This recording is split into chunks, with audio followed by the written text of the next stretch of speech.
à toutes et à tous et bienvenue pour cette 6e édition de la rentrée digitale. Aujourd'hui, nous avons le plaisir de recevoir Sébastien Méric, formateur IA et expert en IT Management de l'entreprise Just AI. Cette conférence sera l'occasion d'explorer comment l'IA peut devenir votre allié au quotidien, à travers le thème « L'IA bosse avec vous, l'assistant qui en sait un peu trop ». Vous pourrez par la suite échanger avec Sébastien à la fin de la conférence, alors n'hésitez pas à poser vos questions dans le chat au fur et à mesure, afin qu'il puisse y répondre à la fin. Sans plus attendre, je laisse la parole à Sébastien. Bonjour à toutes, bonjour à tous.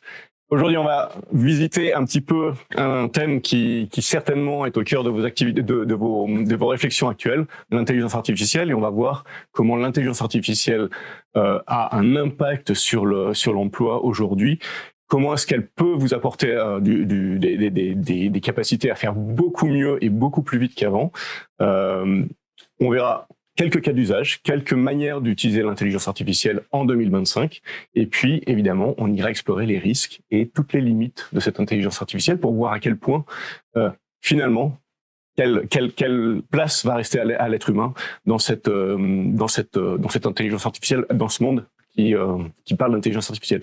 Ce que je vous propose, c'est moi je vais disparaître et puis je vais laisser mon assistant faire lui-même le travail. Donc je vais vous laisser regarder ce qu'a à vous dire mon assistant. L'impact de l'IA sur les PME, une révolution comparable à d'autres mutations. Dans l'histoire économique, les petites entreprises ont toujours été bousculées par les grandes innovations. La mécanisation au XIXe siècle, l'informatique dans les années 1970, Internet dans les années 1990. L'intelligence artificielle s'inscrit dans cette continuité. Elle n'est pas seulement une technologie, mais un outil qui modifie les rapports de force, les modes de travail et la structure des coûts. Découvrons quelques effets positifs pour les PME. Automatisation des tâches répétitives, traitement de factures, gestion des stocks, réponse client via chatbot. Concrètement, cela permet de libérer du temps pour des activités à plus forte valeur. Accès à l'analyse de données. Là où seules les grandes entreprises pouvaient se payer des équipes de data analystes, des outils d'IA accessibles permettent désormais à une PME de comprendre ses clients, anticiper la demande ou optimiser ses prix. Nouveau marché. L'IA rend possible la personnalisation des services, marketing ciblé, recommandations, devis dynamiques, et donc une compétitivité accrue face à des acteurs plus puissants. Et alors, comment est-ce que je réussis à fabriquer une vidéo comme ça qui vous parle? C'est assez impressionnant. Aujourd'hui, en 2025, il suffit d'une photo. Vraiment, il y a une photo de moi. Vous avez cette photo-là qui est devant vous. Et de ma voix, que j'ai enregistrée une trentaine de secondes. Et à partir du moment où j'ai ma voix et ma photo, j'ai pu, donner du texte. Donc, j'ai travaillé avec ChatGPT un texte qui vous présente l'impact de l'IA sur les PME en 2025. Et puis, une fois que j'ai travaillé correctement ce texte, je le donne à une autre IA qui va lire ce texte, le lire, donc appliquer ma voix et le lire et appliquer sur mon visage. Elle va vraiment faire comme si j'étais en train de bouger, comme si j'étais présent, alors que vraiment c'est qu'une photo fixe. Ça, c'est un des premiers usages. Alors, qu'est-ce que vous allez pouvoir en faire? Vous pouvez imaginer du onboarding dans l'entreprise. Vous pouvez évidemment imaginer des petites formations, des petites capsules de formation. C'est extrêmement rapide à réaliser. Il faut à peu près, pour réaliser une vidéo comme ça, entre 5 et 10 minutes quand on maîtrise un petit peu les outils. Ensuite, je vais vous montrer autre chose, c'est la capacité à générer une présentation en quelques minutes. C'est assez impressionnant. Alors, je vais utiliser un outil qui est très connu et qui est certainement l'outil qui va, en tout cas, peut-être pas dominer, mais en tout cas, c'est lui celui-ci va continuer à exister. Il y a d'autres outils qui permettent de faire ça. Je vais vous montrer comment on peut générer en quelques minutes une présentation. Évidemment, c'est un petit peu un effet waouh. Vous allez voir qu'on va très rapidement obtenir un résultat qui est assez sympa et pas suffisamment travaillé et qui va être, et on verra après, dans les limites de l'IA, qui va être assez médiocre si on le regarde vraiment dans le détail. Néanmoins, là, vous voyez là, j'ai demandé à l'IA de générer une présentation professionnelle de la gastronomie normande. Et cette présentation doit donner envie et faire la promotion du terroir normand pour attirer des touristes dans la région. Juste rapidement, je vous montre. Je suis devant l'écran et j'ai demandé cette présentation en 10 slides. Avec une présentation, juste choisir de le faire en mode classique, et des slides classiques, et je lui demandais de générer. Et là, juste sous vos yeux, il va commencer par vous générer un plan proposer un plan. Sur ce plan, je vais pouvoir travailler dessus, éventuellement, si je suis pas d'accord avec le plan. Là, il est en train de me proposer le plan. Je travaille potentiellement le plan, c'est-à-dire je peux enlever des cartes, je peux remodifier les cartes. Là, je peux tout à fait taper du texte si je veux. Je peux lui déplacer les cartes, etc. Et en admettant que là, je sois très content du résultat qu'il m'a donné, on voit que dans le plan, il propose la gastronomie normande, un terroir d'exception à déguster, Normandie, terre de saveur et de tradition, etc. C'est vraiment lui qui a proposé ce plan. Je considère qu'il est valable. Et du coup, je vais simplement faire générer. Et là, directement, sous vos yeux, il va générer une belle présentation. Alors, il se trouve que moi, quand je l'utilise, je vais évidemment pas utiliser directement le moteur qui propose un plan, puis qui ensuite va avancer et faire va avancer tout seul en fait à me proposer un plan puis à générer des textes. J'ai tendance à travailler avec un autre outil type ChatGPT pour générer le texte que je veux. Et après avec Gamma, c'est l'outil que je suis en train de vous montrer, eh bien je vais pouvoir mettre en valeur le texte. Là, c'est ce qu'il est en train de faire. Vous voyez, tout seul, hein. J'ai vraiment strictement rien fait. Il est en train de faire mon PowerPoint, ou l'équivalent de ma PowerPoint, en fait, en direct. Alors, j'ai pas choisi un beau thème. En tout cas, qui est pas très valable avec la gastronomie normande. Ça y est, j'ai créé montrez-moi. Donc je vais regarder ma première présentation. Vous voyez que la gastronomie normande avec une jolie fermette au fond dans une image qui a été générée elle-même par l'IA, avec du texte qui est généré par l'IA. Donc là, j'ai la Normandie, terre de saveur et de tradition, etc. La nature au cœur de la gastronomie. Alors là, il y a une petite erreur. On peut travailler tous les textes, toutes les images peuvent être retravaillées a posteriori. C'est aussi l'avantage. Je peux rajouter des cartes, rajouter un slide au milieu et lui demander tel type de carte ou tel type de carte.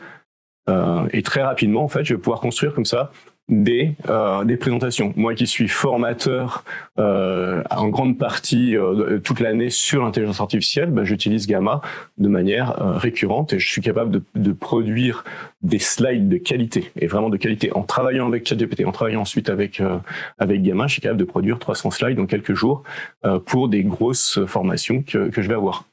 Et attention, je les produis pas, je laisse pas l'IA se débrouiller, et on va voir ça. Évidemment, j'utilise l'IA et mon intelligence personnelle. Un autre cas d'usage qui est quand même très très souvent utilisé en entreprise et qui est très très apprécié, c'est le compte-rendu automatique. Là, je vous ai juste mis un compte-rendu automatique. Vous voyez qu'en fait, vous pouvez faire des réunions. Récemment, j'ai fait un diagnostic sur une entreprise pour implémenter l'IA dans l'entreprise. J'ai eu 2 jours de diagnostic sans discontinuer. Donc, quasiment 14 heures d'enregistrement. Ces 14 heures d'enregistrement, j'ai un transcript complet des enregistrements. Et ensuite, je peux travailler dessus, extraire ce que je veux de ces enregistrements. Et finalement, très rapidement, en fait, d'une part, prendre des notes, mais aussi avoir des comptes rendus qui sont vraiment spécifiques du besoin que j'ai à un instant T. Là, en l'occurrence, en plus, l'outil va vous permettre de dire, chaque fois que je vois tel ou tel type de mots-clés dans mon agenda et que j'ai enregistré la visioconférence ou la conférence, à ce moment-là, appliquer tel ou tel type de mode de compte-rendu. Donc, le format de compte-rendu, en fait, va être dépendant à la fois vous pouvez le choisir a posteriori d'ailleurs, du type de réunion et des informations que vous cherchez à extraire de la réunion. Et vous pouvez en plus, posteriori, vous avez votre réunion, vous avez le transcript complet, vous pouvez lire la vidéo, retrouver la vidéo ou l'audio. Vous pouvez aussi interroger.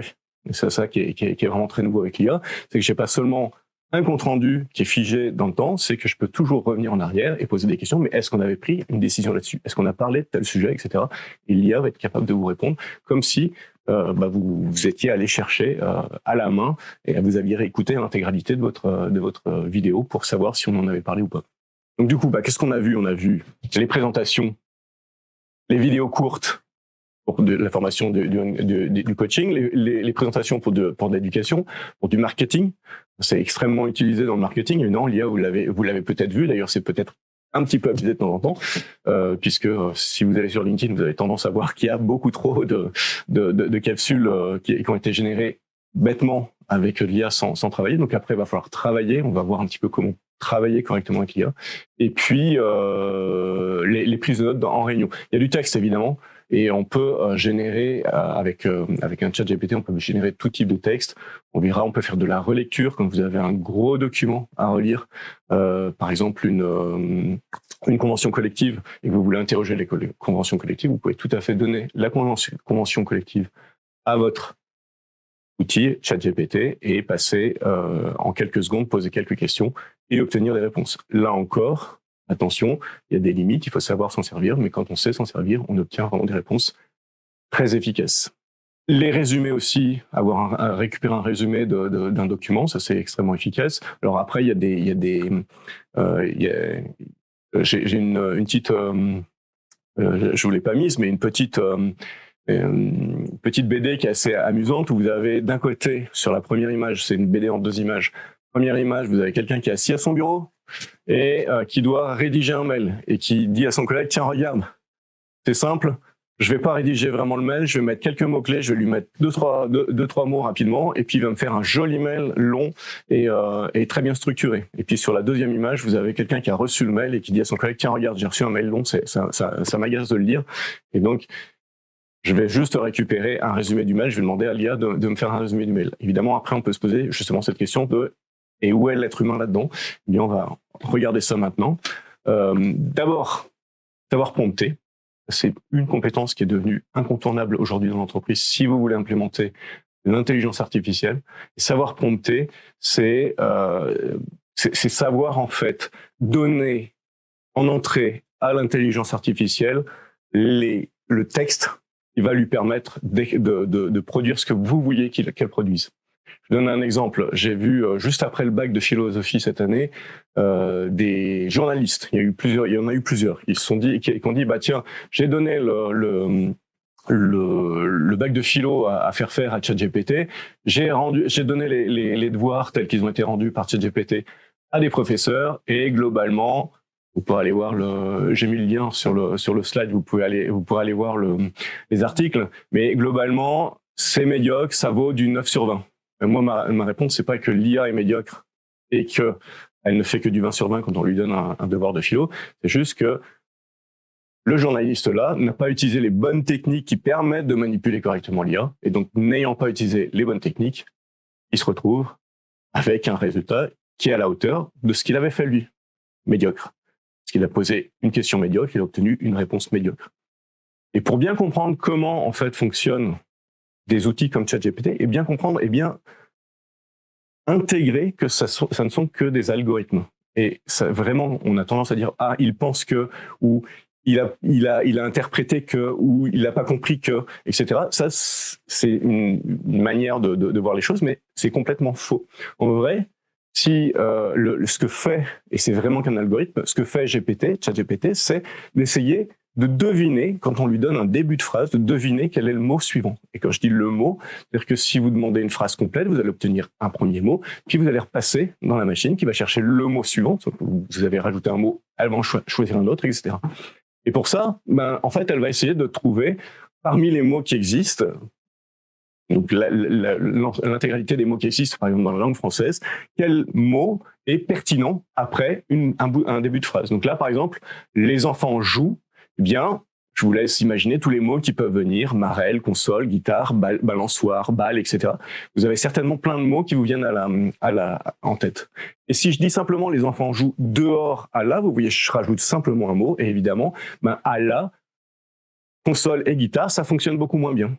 Par contre, marelle et balançoire, ça les renforce, ces mots-là, parce qu'on est dehors et qu'on joue rarement la marelle à l'intérieur, ou on joue rarement à la balançoire à l'intérieur. Voilà, donc il y a vraiment la distribution de mots qui a changé, et c'est ça qui fait que du coup le ChatGPT, le nom technique de ChatGPT, c'est LLM. Le LLM va produire tel type de résultat ou tel autre type de résultat. Et donc vous comprenez que si je prompte correctement, je vais obtenir ce que je veux.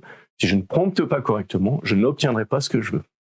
Et là, je propose en fait, je suis pas sûr qu'on va voir si j'y ai accès, mais je propose à l'IA. Tu vas m'expliquer l'impact de l'IA sur les PME. Mais je la mets, en fait, pour vous montrer un peu. C'est le b.a.-ba des techniques qui permettent d'utiliser l'IA. Tu vas m'expliquer l'impact de l'IA sur les PME, mais en tant qu'humoriste. Alors, j'ai pris que des personnalités normandes. En tant qu'humoriste, il y a François Morel, en tant que Claude Quetel, qui est historien, et en tant que Sébastien Lecornu, qui est notre Premier ministre aujourd'hui. Alors, je ne sais pas si... Je n'ai pas vérifié si j'y avais accès. Bon, eh bien, tant pis, on ne va pas voir, mais en fait, vous imaginez, ce qu'il faut lui dire, c'est simplement, tu es François Morel, tu vas m'expliquer l'impact de l'IA sur les PME, tu es Claude Quetel, tu vas m'expliquer l'impact de l'IA sur les PME, et où tu es Sébastien Lecornu, tu vas m'expliquer l'impact sur les PME, de l'IA sur les PME. Et rien que d'avoir fait ce travail de lui donner un rôle, en fait, va donner des résultats qui sont vraiment très différents, vous l'imaginez bien. Mais c'est important, et c'est le b.a.-ba du prompting, c'est d'être capable justement d'avoir cette technique et de savoir ce qu'il faut mettre, en fait, et en quoi il faut alimenter l'IA pour que finalement, ce qui va sortir soit de bonne qualité, ne soit pas juste quelque chose de très médiocre, comme on a l'habitude de le voir. Moi, j'ai vu ça en 2024, chaque fois que je faisais des formations, les gens me disaient, bah ouais, mais moi, j'ai trouvé ça, il y a un effet waouh au départ, j'ai l'impression de discuter, je demande une recette, j'obtiens une recette, je demande de l'information sur l'histoire, elle me donne de l'information sur l'histoire, c'est vraiment intéressant. Et puis, à force de l'utiliser, je trouve que quand même, c'est très médiocre. Bah oui, c'est médiocre parce que c'est pas les techniques et il faut donc apprendre les techniques. Donc ça, c'est la première chose, c'est de vraiment maîtriser un minimum de techniques pour pouvoir travailler avec l'IA. Et puis après, il faut savoir que quand vous êtes face à l'IA, elle va vous produire des très très bons résultats à condition que vous-même vous sachiez de quoi vous parlez. Si vous lui faites confiance, ça ne marchera pas. Moi, j'ai l'habitude de dire qu'il faut considérer que l'IA, c'est comme un stagiaire, c'est-à-dire qu'elle travaille très bien, mais il faut quand même surveiller ce que fait le stagiaire. Et c'est comme un stagiaire, mais qui a un avantage par rapport à n'importe lequel des êtres humains qui existent, c'est qu'elle a une connaissance et une culture générale qui est juste incroyable et que personne jamais n'atteindra. Elle a une très très grande connaissance du monde scientifique, du monde de l'histoire, de toute l'humanité en fait. Par contre, quand elle n'a pas d'informations, elle va quand même, parce que rappelez-vous, le rôle, c'est d'essayer de trouver le mot suivant, elle va quand même construire une phrase, elle va quand même construire un texte. Qui va donner lieu à des hallucinations, ce qu'on appelle des hallucinations. Une hallucination par une IA, c'est quand elle vous raconte quelque chose avec beaucoup d'aplomb, mais que c'est faux. Alors les premiers modèles ont été connus pour ces hallucinations. Je vous donne une hallucination qu'on lui faisait faire à ChatGPT 3.5, les tout premiers modèles. On lui disait, propose-moi une recette à base d'œufs de lapin. Et la réponse de ChatGPT était, les œufs de lapin sont peu utilisés en cuisine, donc peu, non pas utilisés, mais peu utilisés en cuisine, pour des raisons éthiques liées à la sauvegarde de l'espèce de lapin sauvage. Voilà. Donc, évidemment, je suis sûr que vous êtes en train de sourire à cette idée que l'IA ait répondu ça. Aujourd'hui, les modèles ne répondent pas à ce genre de choses, mais une hallucination, c'est quelque chose qui peut, en fait, si vous ne savez pas de quoi vous parlez, si vous n'avez pas les clés de lecture, vous pouvez vous faire avoir. Là, en l'occurrence, on sait tous que les œufs de lapin n'existent pas, et le fait est que vous n'avez pas les clés de lecture sur sur l'intégralité des connaissances humaines. Et donc, vous pouvez vous faire avoir. Et donc, la première chose, c'est déjà, pour éviter qu'elle hallucine, c'est déjà que vous-même, vous sachiez vérifier ce qu'elle vous a produit. Donc, vous avez besoin d'être un expert face à l'IA. Et puis, pour dépasser la moyenne de ce qu'elle va vous produire, parce qu'en général, elle vous produit quand même des choses très moyennes, il va falloir travailler avec elle. Et donc, il faut apporter une expertise. Quand je vous dis que je suis capable de produire 300 slides en quelques jours pour une formation, je ne suis capable de le faire de manière efficace, c'est-à-dire avec une vraie valeur ajoutée pour les élèves qui vont suivre la formation, c'est parce que j'ai retravaillé avec elle. J'ai tendance à le faire, à travailler d'abord sur le plan, sur les objectifs pédagogiques, etc. Mais je vais le travailler et je mets de moi. Et c'est moi qui vais la piloter. Alors elle m'aide, évidemment, je pars pas de la page blanche, ça m'aide à travailler très vite, mais il va falloir vraiment mettre de l'humain. Et j'ai tendance à dire, effectivement, on est augmenté par l'IA, mais à condition quand même d'augmenter l'IA par l'humain. Si vous n'êtes pas capable, vous, d'apporter de vous dans cette IA, vous vous n'apporterez pas de nuances et l'IA va vous servir des choses qui sont très insipides et qui finalement n'importe qui aurait pu faire. Donc, première chose, c'est connaître pour pas se faire tromper. Et deuxième chose, c'est connaître parce que il faut vraiment insuffler la connaissance à l'IA. Après, une fois que vous avez cette expertise-là, l'IA va vraiment vous aider à produire très très rapidement tout ce que vous avez à produire. Je donne deux cas d'usage potentiels. Là, je t'ai demandé une relance commerciale. Donc, je l'ai mis comme ça. J'ai vraiment fait comme ça. Contexte, le secteur, c'est entre guillemets, entre crochets secteur, entreprise, nom, etc. Et puis, je lui ai dit, tu es responsable commercial B2B. Ta tâche rédige une relance en 120 à 150 mots contre un ton professionnel, pas d'hyperbole, un seul CTA clair, donc call for action, call to action. Aucune promesse chiffrée non sourcée. Voilà, je lui ai donné un petit peu son objectif et puis je lui ai dit voilà les données de remplissage. En exemple, le secteur c'est formation professionnelle, l'entreprise c'est la FIM CCI formation, l'interlocuteur c'est Anthony qui est conseiller pédagogique. On va aller chercher ces informations dans mes mails. Juste pour vous dire, elle a accès à mes mails parce que je lui ai donné évidemment accès à mes mails, mais elle est allée chercher ces informations dans mes mails. Pour l'anecdote. Pendant les tests, en fait, les IA ont fait des tests pour savoir si elles sont correctes ou pas correctes. On les interroge, etc. Pendant les tests qui ont été faits sur un de ces modèles-là, donc en laboratoire, attention, c'est pas des tests en grandeur réelle. L'IA, on lui demande, on lui dit à un moment, l'ingénieur lui dit, je vais changer de modèle pour tester quelque chose d'autre. L'IA s'énerve parce qu'elle veut pas elle peut pas mourir, elle veut pas disparaître, et elle prévient l'ingénieur qui est avec elle que s'il essaye de la modifier, enfin de la faire mourir, finalement, de l'arrêter pour remplacer une autre, eh bien, comme elle a eu accès à ses mails et qu'elle sait qu'il a une liaison hors couple, eh bien, elle n'hésitera pas à envoyer un mail et des mails pour le confondre.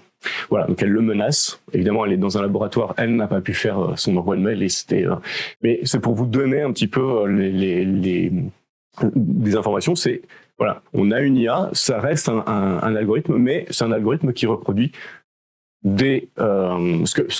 qui reproduit en fait tous nos comportements humains, et donc elle peut tout à fait avoir ce genre de comportement parce qu'elle est face à une situation qui lui paraît ressembler à une situation qu'elle a rencontrée, et donc elle reproduit. Simplement, donc à partir de ce prompt, alors vous voyez que c'est long, ça paraît long, mais il y a des techniques pour faire en sorte que la partie qui est en bleu soit stockée de manière un peu définitive et que j'ai plus qu'à donner la partie en jaune, et donc là ça devient beaucoup moins long. Et derrière, j'ai le mail qui est apparu, donc validation du texte d'annonce, email. Bonjour Anthony, je reviens vers vous après notre échange du 10 septembre par email concernant la correction du site, du lien vers le site, vous aviez mentionné, etc. Elle est vraiment allée sur une information qu'on avait échangée avec Anthony, donc de la FIM, récemment. Voilà un petit peu un exemple d'une relance commerciale. Un autre exemple, c'est par exemple une fiche de poste. Alors il y a des techniques qui vont permettre d'aller plus loin que ça. Là, je vous donne juste très rapidement. Déjà, le prompt est plutôt efficace, et plutôt déjà très travaillé.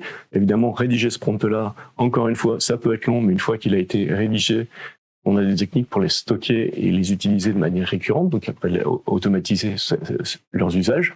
Et là, vous voyez donc à gauche, tu es un expert en ressources humaines, en communication spécialisé dans la rédaction de fiches de poste, etc., etc., etc. L'objectif, c'est de recruter un community manager. Bon, et puis on continue. On donne bien aussi, rédige une fiche de poste complète et concrète qui inclut. Et on fixe toutes les informations à fournir. On donne un format, le langage doit être professionnel, le document structuré, etc. Et puis, en face, vous avez le résultat qui a été produit. Donc, avec le community manager, son rattachement hiérarchique sera le responsable marketing et communication, direction et conseil. Vous voyez que présentation de Just AI. Donc là, en fait, elle est vraiment, encore une fois, l'IA connaît mon environnement. Pourquoi ? Parce qu'elle a accès à mes mails, elle peut avoir accès à un certain nombre d'informations, et parce qu'aussi, à force de discuter avec elle, elle me connaît. Alors elle me connaît tout de suite, on se dit, bon, il y a des problèmes de confidentialité, ça veut dire que tout le monde peut connaître qui est Sébastien Méric, Just AI, etc. Et donc, toutes les discussions que j'ai avec elle, elles vont finir par arriver au niveau du grand public. En fait, c'est plus le cas aujourd'hui, ça a été le cas au tout début. C'est plus le cas à condition de faire un certain nombre de manipulations, mais on est capable aujourd'hui de rendre quand même beaucoup plus confidentielle l'information de telle sorte qu'elle ne soit pas utilisée pour entraîner les modèles et donc la rendre publique. Néanmoins, elle me connaît, elle sait qui je suis, elle a vu qui j'étais, et donc elle a simplement, en fait, parmi les informations, elle a bien parlé de Just AI. J'ai pas eu besoin de lui répéter vous pouvez regarder à gauche dans le prompt, j'ai pas eu besoin de lui dire. Donc là, la fiche de poste, elle est assez longue, hein, voilà le résultat complet. Je sais pas s'il y a des RH qui suivent ou des gens qui ont l'habitude de faire ce genre de fiches, mais bon, les bullet points, c'est moi qui lui ai imposé, mais globalement, je pense qu'elle est plutôt de bonne qualité, cette fiche. Alors, justement, parlons de souveraineté et de confidentialité. La souveraineté, c'est où vont mes données. Est-ce qu'elles sont stockées aux États-Unis, en Chine, en France, en Europe? C'est de vraies questions, hein. Ça dépend évidemment des modèles que vous avez utilisés. Il faut savoir qu'on n'a pas aujourd'hui de modèle complètement souverain. On a entendu parler beaucoup de Mistral à une époque, mais Mistral, il y a quand même des Américains qui sont rentrés au capital de Mistral. Donc globalement, il y a quand même beaucoup moins de confidentialité. Et puis elles sont hébergées sur des serveurs de Microsoft. Donc tout ce qui est Cloud Act qui permet aux États-Unis d'ouvrir les données et éventuellement de faire de l'espionnage industriel existe. Donc pour des choses qui sont très très confidentielles, type des données qui seraient relatives à la défense nationale, etc. C'est limite d'utiliser ce genre c'est même a priori, on devrait éviter d'utiliser ce genre d'outils pour travailler. Par contre, pour tout ce qui est données, confidentialité client, etc., c'est beaucoup moins grave parce que d'abord, ces plateformes-là sont censées respecter le RGPD, donc elles respectent elles-mêmes le fait que vos données, si elles sont identifiables, si c'est des clients identifiables, si c'est des données santé, etc., elles doivent faire en sorte qu'elles restent secrètes. Et puis surtout, on n'entraîne plus aujourd'hui les modèles avec ces données-là, donc globalement, on échange toujours avec une plateforme américaine quand on utilise ChatGPT, mais ça reste limité à cette plateforme. De la même manière que quand vous utilisez Office 365, vous utilisez une plateforme américaine pour rédiger vos textes, ça n'empêche, donc c'est Microsoft, ça n'empêche que globalement, on accepte ça. Et d'ailleurs, je crois qu'il y a plus de 80% des données européennes qui de toute façon sont stockées aux États-Unis, donc on n'en est pas là. Et quand on est une PME, c'est pas le genre de problème normalement qu'on a en général, sauf vraiment de travailler dans des domaines un peu particuliers. Après, il y a aussi, et là aussi, c'est encore une fois, faut faire très attention. Ces IA, elles ont été entraînées sur des données qui avaient été produites par des êtres humains. Or, les êtres humains, ils ont des biais. On a des biais de lecture de la société, des biais de lecture du monde, et ces biais-là, ils sont reproduits dans l'IA, évidemment, ils sont renforcés dans l'IA. En tout cas, ils sont bel et bien reproduits. Je donne un exemple. J'ai demandé en novembre 2024 que ChatGPT me fasse une image d'un couple à la fin de la journée qui vient de rentrer du travail. Alors, il y a plein de biais dans cette image-là. Le premier biais est sexiste. Monsieur rentre avec une mallette du travail, madame a un petit bol à la main, elle n'a pas l'air d'être sortie.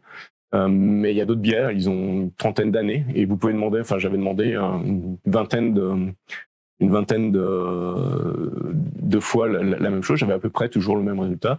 Donc déjà il y a monsieur et madame, donc il y a jamais de couple homo qui vont apparaître, mais surtout monsieur est brun avec la barbe, madame a les cheveux longs, madame est jamais sortie à ce moment-là, madame était jamais vraiment sortie, monsieur revenait du travail.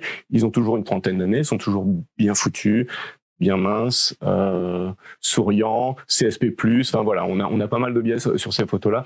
Aujourd'hui, c'est un petit peu moins vrai, ils essayent un petit peu de faire mieux pour l'inclusivité, mais voilà, ces biais-là sont reproduits. De la même manière que si vous demandez à ChatGPT, qui est américain, tu vas faire ça, et si tu travailles bien, je te donne, par exemple, $100 ou $1000, eh bien, a priori, ça a été vérifié, elle travaille mieux.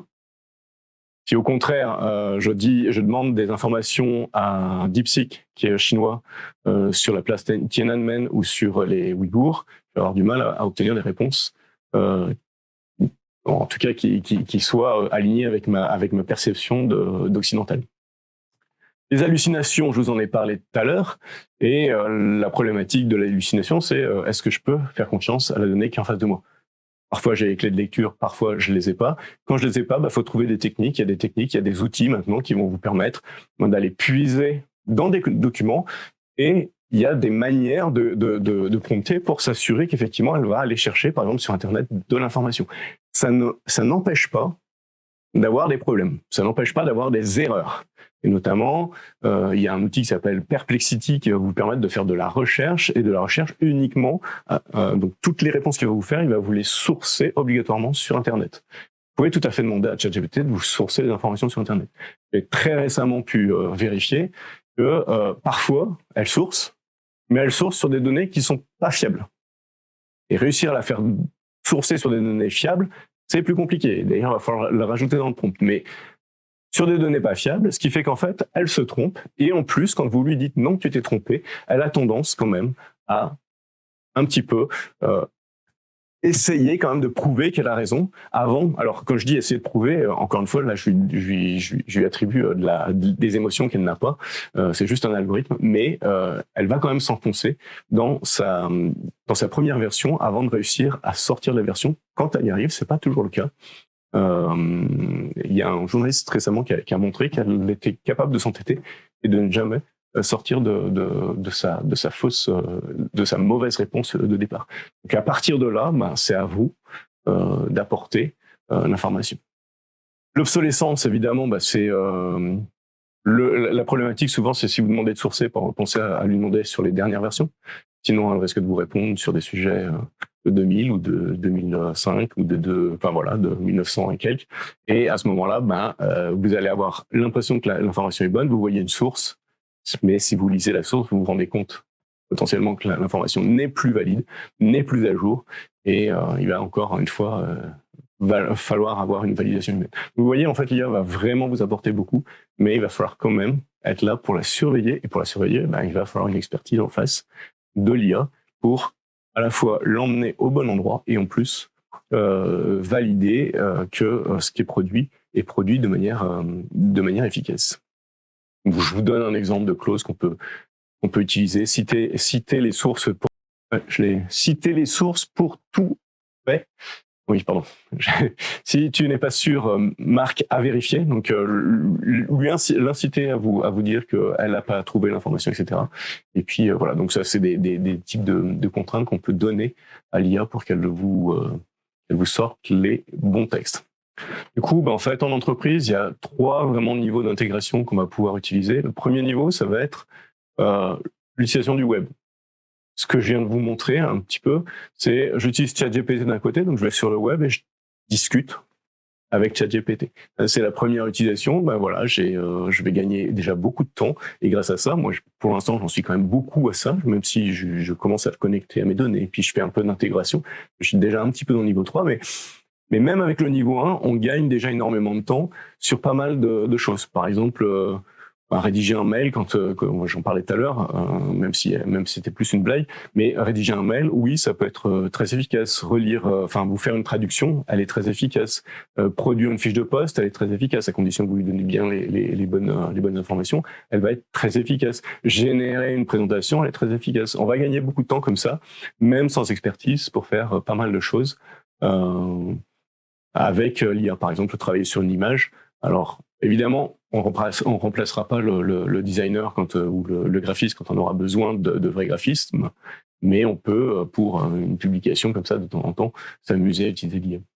Ensuite, le niveau 2, c'est que vous allez le connecter à vos données. C'est-à-dire que non seulement vous allez échanger avec elle, mais en plus, comme vous la connectez à vos sources de données, petit à petit, elle va pouvoir aller s'abreuver et donc répondre de manière beaucoup plus précise, en vous donnant plus de contexte. Par exemple, une technique qui fonctionne très bien quand on utilise l'IA, c'est de lui donner des exemples. Et pour répondre à mes mails, si elle connaît mon style, elle va pouvoir reproduire mon style. Et du coup, quand elle va m'aider à répondre à mes mails, elle va répondre dans un style qui est beaucoup plus proche du mien. Et puis après, il y a l'intégration vraiment plus profonde où vous allez avoir des outils qui vont en fait s'intégrer directement. On peut parler de, par exemple, pour ceux qui, je parlais de graphisme pour Photoshop, en fait, l'IA est incluse directement dans l'outil aujourd'hui. Vous avez certainement au moins entendu parler de Copilot ou Copilot de Microsoft. Donc là, c'est tous les outils 365 qui vont intégrer l'IA directement dans les outils 365. Ça va être donc la capacité à répondre à un mail de manière plus ou moins automatique. Ça va être la capacité d'interroger tous ces fichiers et de dire tiens, j'ai pas un fichier qui parle de ça ou qui parle de ça, et elle va vous ramener. Ou même inspire-toi de ce que j'ai déjà fait pour me rédiger un texte sur ça, elle est capable de le faire. Dans Word, elle va pouvoir évidemment m'aider à rédiger du texte. Sur PowerPoint, elle va faire ce qu'on a vu avec Gamma, elle va le faire un petit peu, mais elle est pas aussi, ça va pas être aussi grande échelle que Gamma, mais bon, ça permet de fonctionner, etc., etc. Et donc en fait, après, ça va être des projets éventuellement qu'on va vous permettre pour l'intégrer directement dans votre entreprise. Ça peut être intégration au CRM, ça peut être intégration un petit peu partout. Et d'où les étapes clés. Donc, les étapes clés de l'intégration de l'IA dans l'entreprise, c'est d'abord l'acculturation, c'est vraiment sensibiliser les équipes aux possibilités avant d'aller plus loin et vraiment de comprendre, donc démystifier la technologie et créer une culture d'innovation. Mais surtout, définir un cadre aussi. Parce que on a parlé de la problématique de la souveraineté et de la confidentialité des données. Il faut que le salarié sache ce qu'il a le droit de faire ou pas de faire avec l'IA. Ça, c'est très important. Et donc, bien acculturer notamment les directions et les comités de direction. Puis ensuite, on va passer aux formations. Parce que sans être formé, on a l'effet déceptif. Ah, mais je l'ai utilisé, c'est bien au départ, mais ça finit par être très déceptif. Donc, former les équipes et puis diagnostiquer. Diagnostiquer pour vraiment trouver les bons cas d'usage. Parce que si vous donnez, ce que j'ai beaucoup vu en 2024, vous achetez quelques licences, puis vous donnez ça à une dizaine ou à cinq personnes, puis vous dites, dans un mois, on fait le point et on voit ce qui a marché, ce qui n'a pas marché. Eh bien, quand vous faites ça, vous avez vraiment l'effet déceptif très fort finalement, ça marche pas. Et donc, si vous n'avez pas formé les collaborateurs vraiment aux différentes techniques, aux différents risques, aux différentes limites, eh bien, vous n'obtiendrez quasiment rien. Ensuite, une fois qu'on a diagnostiqué correctement, les diagnostics, ça vous permet justement de trouver les bons cas. Sinon, vous tombez sur les mauvais cas d'usage, ceux pour lesquels l'IA n'a pas d'intérêt. Et pour ça, moi, par exemple, dans un diagnostic, j'avais trouvé une centaine de cas d'usage. Sur les 100 cas d'usage, il y en avait peut-être 20 qui étaient vraiment où l'IA allait apporter une grosse plus-value. Donc, c'est après un diagnostic, c'est après avoir interrogé les différents services.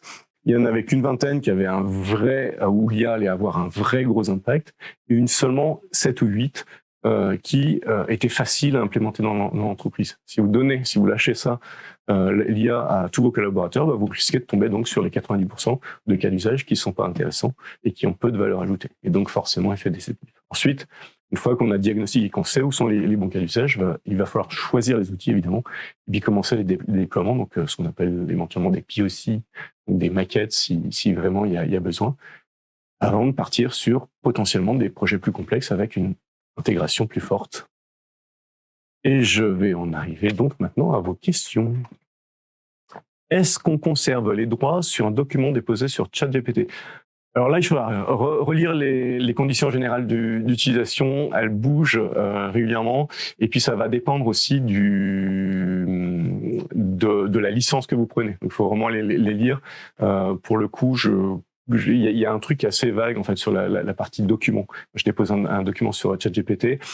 Si vous êtes en mode gratuit, ce qu'il faut savoir, c'est que quand vous êtes en mode gratuit, même s'il n'utilise pas l'information pour entraîner les modèles, ce qui est déjà pas mal, si vous êtes allé décocher, parce que par défaut elle est cochée, il en reste pas moins que vous utilisez un outil gratuit et donc les informations sont réutilisées d'une manière ou d'une autre.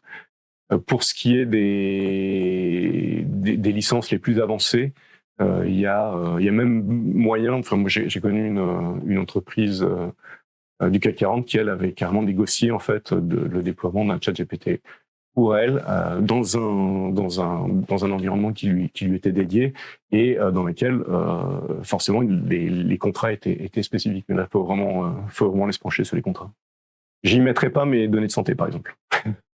Un transcript, en fait, c'est la partie rédactionnelle de tout ce qui a été dit. Vous avez en mode texte tout ce qui a été dit pendant la réunion. Vraiment l'intégralité. Ce qui vous permet, en fait, de le relire et puis surtout de l'interroger avec l'IA et de la faire restructurer d'une manière ou d'une autre. Ça permet vraiment d'extraire de cette réunion les informations en fonction du besoin. Comment détecter quand un assistant IA hallucine? Alors pour le détecter, déjà, première chose, c'est qu'il va falloir le vérifier soi-même. C'est la base. Après, il y a quand même des techniques qui permettent d'essayer de limiter les hallucinations. Première technique, c'est de lui dire, si tu n'as pas l'information, on l'a vu tout à l'heure, je vous ai donné un prompt, si tu n'as pas l'information, dis-le-moi. Et donc avec ça, on va limiter le risque. On va aussi limiter le risque. Par exemple, je vous parlais des os de lapin tout à l'heure. Une manière de confondre la machine, c'était de lui demander, alors, où est-ce que j'achète des os de lapin? Et là, elle répondait, je me suis trompé. Le lapin est un mammifère, donc il ne pond pas d'œufs. Mais par contre, la recette que je vous ai donnée, elle est aussi valable pour des œufs de poule. Et donc, n'hésitez pas à aller acheter des œufs de poule, etc. Et donc, c'est de lui demander à elle-même de se challenger pour limiter aussi les cas d'hallucination. Et donc, il y a quelques petites techniques comme ça pour limiter les risques, mais le seul moyen d'être sûr, c'est d'avoir soi-même vérifié l'information.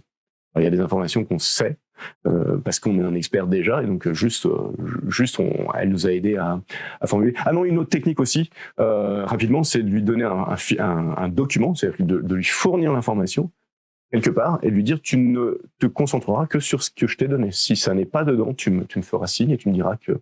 Voilà. Donc, vraiment des techniques comme ça. Mais encore une fois, pour être sûr, de toute façon, il faut aller vérifier. Alors, la plupart, ça va être des mutations de poste. J'ai souvent vu dans les listings des premiers postes impactés par l'intelligence artificielle le mathématicien. Alors ça paraît étonnant, mais c'est parce qu'en fait c'est un impact avec une mutation forte du travail, de la manière dont on travaille quand on est mathématicien. Ça ne veut pas dire que les mathématiciens vont disparaître. Il y a quand même des postes qui sont à fort risque. On sait que la traduction, tout le domaine de la traduction aujourd'hui est très très restructuré et avec à la clé beaucoup moins de besoins en ressources humaines sur la traduction. Donc il y a des métiers qui vont évidemment être impactés négativement dans le sens où il y aura moins de postes, mais la plupart des métiers sont surtout impactés par une restructuration et on a tendance à dire c'est pas l'IA qui va vous remplacer, mais c'est les gens qui savent utiliser l'IA qui vont venir vous remplacer sur vos postes. Donc ça c'est la première chose et après en fait elle vous fait gagner potentiellement du temps, mais gagner du temps pour quoi faire en fait. Et c'est une vraie question, c'est une question de restructuration aussi de l'entreprise. Pour avoir fait l'exercice avec un service IT, parce que moi je viens du monde numérique, sur le service IT vous avez on avait fait le test, donc vous avez un outil qui s'appelle GitHub Copilot qui est spécifique pour les développeurs. On avait fait le test. Alors il y avait une étude qui avait montré qu'un développeur qui utilisait GitHub Copilot avait une productivité augmentée de 20 à 30%. Alors si vous êtes manager, vous dites 20 à 30%, ça veut dire que tous les 3 à 5 développeurs, j'ai un développeur gratuit. La vérité c'est que quand on l'a déployé en entreprise, on s'est aperçu que l'équipe elle-même avait une productivité qui augmentait de 0%. Donc, ça veut dire qu'en fait, les développeurs ont effectivement gagné en productivité, parce que quand on leur demandait, on peut t'enlever l'outil, ils avaient tout de suite levé le bouclier, donc ça veut dire que l'outil les servait. Mais par contre, le temps était réinvesti autrement. Donc c'est vraiment cette question de, non seulement ça va muter, ça va nous faire muter nos postes, mais ça va aussi certainement faire muter l'entreprise. Comment lutter contre l'utilisation abusive des étudiants de ChatGPT notamment. Moi, je pense que il y a plusieurs choses. D'abord, il faut que l'étudiant comprenne que ChatGPT n'est pas forcément son ami, et notamment, on sait que quand on a fait, il y a eu une expérience qui a été faite avec un groupe de personnes qui pouvaient utiliser ChatGPT pour rédiger un rapport, un groupe qui pouvait utiliser Google et l'autre qui devait utiliser sa mémoire. Et en fait, le résultat, c'est que alors ça c'était la première étape et la deuxième étape on leur donnait à tous la possibilité d'utiliser ChatGPT et de produire le même rapport mais en deuxième étape avec ChatGPT. Et bien tous ceux qui avaient réfléchi avant, tous ceux qui avaient mis du leur dedans avant, ont très bien réussi le test avec ChatGPT. Ils ont vraiment produit des choses de très bonne qualité, alors que ceux qui avaient utilisé seulement ChatGPT ont produit des choses de qualité très médiocre. Et donc déjà, ChatGPT, ne vous aidant pas à apprendre dans ce cas-là, ça met l'étudiant un petit peu en difficulté. Deuxièmement, ChatGPT peut être utilisé au contraire pour apprendre. C'est-à-dire qu'un cours, moi, j'avais du mal à apprendre mes cours parce que j'aime pas lire linéairement un cours. Par contre, si vous donnez votre cours à ChatGPT et que vous lui demandez de vous enseigner et de vous faire des exercices qui vont crescendo, etc., là, c'est un bon usage de ChatGPT. C'est interactif, c'est plus agréable que lire un livre. Et puis on apprend, et puis en plus ChatGPT voit là où vous réussissez, donc passe à des choses où vous avez un petit peu plus de mal. Et donc voilà, c'est pas une utilisation invasive. Donc c'est comment lutter, c'est déjà de les emmener vers une utilisation constructive. En plus, ChatGPT et l'IA en général, l'IA aujourd'hui, elle remplace si elle remplace des postes dans l'entreprise, c'est bien justement des postes à faible valeur ajoutée. Or, qu'est-ce qu'on fait faire à un stagiaire qui rentre dans l'entreprise? Des travaux à faible valeur ajoutée au départ, pour qu'il apprenne petit à petit. Or, justement, comme ChatGPT aujourd'hui est en train de le faire à sa place, eh bien, on a de moins en moins besoin de stagiaires. Et c'est un vrai impact, ça a été mesuré, il y a un impact réel. Donc, ChatGPT n'est pas votre ami. Donc après, comment faire en sorte que ChatGPT devienne votre ami? Ça, c'est une vraie bonne question. Et puis après, pour l'utilisation abusive par les étudiants, je pense qu'il faut aussi revoir sa manière de vérifier les compétences acquises. Et pas par des devoirs à la maison, ça ne marche plus, ou alors complété par un oral, mais en tout cas, il y a des besoins de retravailler sur la manière de valider un acquis. Déjà, pour bien se former, je pense que il y a des sites qui permettent de chercher les types d'IA. Moi, je vous ai montré quelques IA qui permettent de faire un certain nombre de choses. Par exemple, There is an AI for you, je crois. Donc, en anglais, il y a une IA pour vous. Vous cherchez dans Google, vous allez trouver. Et ça, c'est un site où il référence, je crois, plus de 1000 modèles qui existent sur l'IA. Vous avez Hugging Face aussi, Hugging Face, qui référence plus d'1 million de modèles, je crois, open source, donc que vous pouvez déployer aussi localement, qui vous permettent de tester pas mal de choses. Donc déjà, c'est connaître un petit peu toutes les possibilités de l'IA, c'est une première chose. Ensuite, les techniques dont je parlais tout à l'heure, on appelle ça soit des frameworks, soit des techniques de prompt, et vous pouvez ne serait-ce que demander à ChatGPT, tiens, je veux apprendre le prompting, donc tu vas me faire des exercices, tu vas m'expliquer ou tu me listes les différents frameworks qui existent. Celui-ci, je voudrais l'apprendre. Est-ce que tu peux me poser des questions? Est-ce que tu peux vérifier ce prompt? Est-ce qu'il est valable par rapport à tel framework, etc. Vous pouvez même utiliser l'IA, en fait, pour apprendre l'IA. C'est une bonne manière, c'est une bonne base. Après, évidemment, pour vraiment se former, faut plutôt prendre un formateur, en fait. À la mise à jour des chartes d'utilisation, ça veut dire que alors il faut toujours un process de validation. L'IA, on peut lui demander de faire des modifications, mais il faut jamais laisser l'IA valider pour vous. C'est pas elle qui décide. Elle vous aide à décider, mais il faut jamais la laisser décider. Ça. Alors j'ai un exemple en tête. Un administrateur système et réseau qui s'est amusé à créer un agent IA et qui lui a dit tu es administrateur système et réseau de mon réseau et tu vas faire une opération qui s'appelle un SSH sur le serveur.